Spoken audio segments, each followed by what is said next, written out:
Querida Alicia Ballina, que además lo estaba pensando esta mañana, es la única autora que puede decir que sus dos novelas se han presentado en festivales de novela. O sea, nadie más puede decir eso.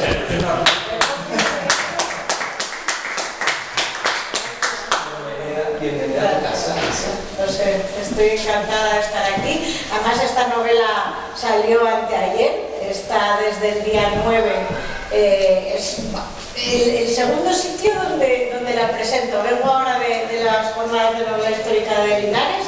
Estoy feliz porque esto es casi ya mi casa, así lo siento, lo sé, y tremendamente agradecida por poder presentar aquí esta historia, que espero que sea del gusto de todos, que ha sido una historia maravillosa de escribir, de disfrutar también, y ahora hablaremos un poquito de ella.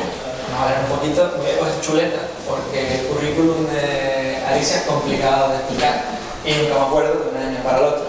Alicia es licenciada en Ciencias de la Información, doctora en Historia del Arte y Estudios del Mundo Antiguo, además ha sido directora del Museo Naval de San Fernando de Cádiz, subdirección general del Museo de Protección del Patrimonio Histórico, y actualmente es vocal asesora del Instituto de Cinematografía y Artes Audiovisuales del Ministerio de Cultura y Deporte. Esta es Alicia Ballina, que además en sus ratos libres pues nos dedica novelas tan interesantes como fue Hija del Mar el año pasado, y este año, como dice ella, recién salida, La Criolla del Amazonas, una nueva aventura que nos lleva pues a ese final, mediados finales del siglo XVIII, en el que también te manejas tú. Pues sí, la verdad es que es una historia pues asombrosa, ¿no? Una historia muy desconocida también, como la de Hija del Mar, la de Ana María de Soto.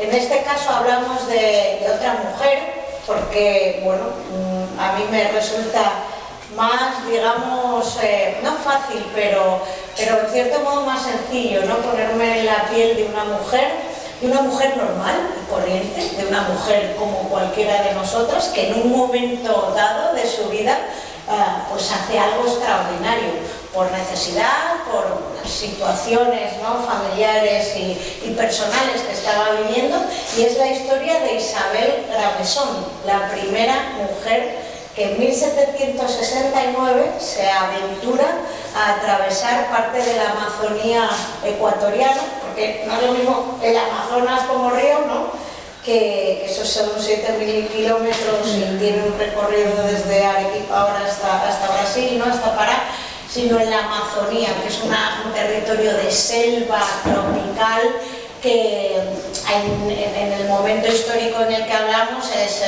hablamos de mediados del 18, pertenece al Virreinato de Perú, no es Ecuador como tal, y por tanto pertenece a la corona española, de manera que bueno, la historia de Isabel es realmente única y muy desconocida además. ¿Cómo llegaste tú a la historia de Isabel de Gravesón? Pues, la María de Soto sabemos cómo fue y es fantástica. ¿Cómo llegaste a Isabel? Pues esto también, porque es pura casualidad, pero hay que estar ahí también, documentándote, leyendo.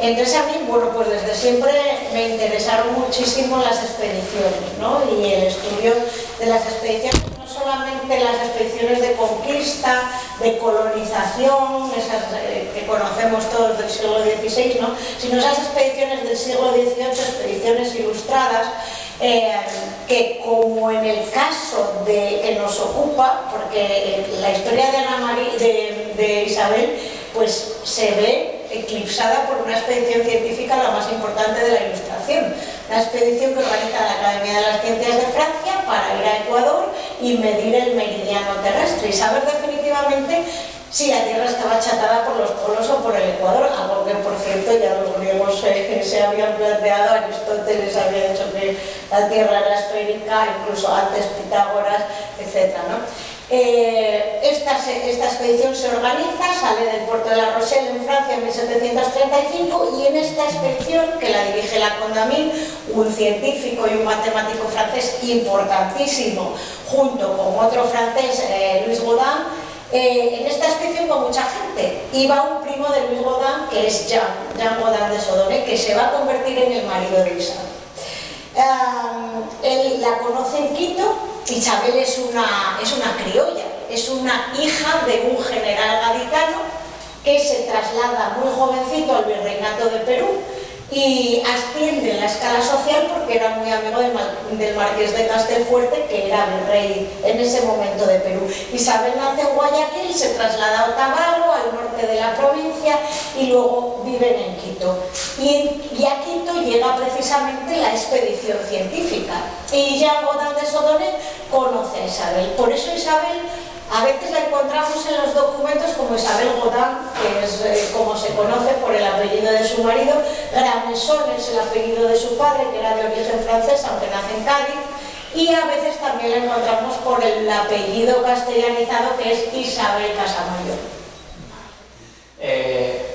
Alicia es como yo en el sentido, bueno, como José Ángel también, que lo vamos a hablar, que le gusta trasladarse a los escenarios antes de afrontar la novela, ¿no? Yo me acuerdo cuando de repente en el Facebook, hace ya bastante tiempo, me veo a Alicia en Ecuador poniendo fotos, digo, madre mía, ¿cómo está Alicia preparando la documentación de esta nueva novela? ¿Cómo fue? Cuéntanos cómo fue este viaje. Pues, a ver, yo tenía claro que tenía que meterme en estos escenarios, ¿no?, tan salvajes, porque ella es verdad que su historia es tremenda, ¿no? Su historia es una mujer de una clase social elevada, su padre es general, ella sabe francés, sabe quechua, pero tiene una relación muy especial con la cultura indígena. Desde siempre entiende que los indígenas no tienen que ser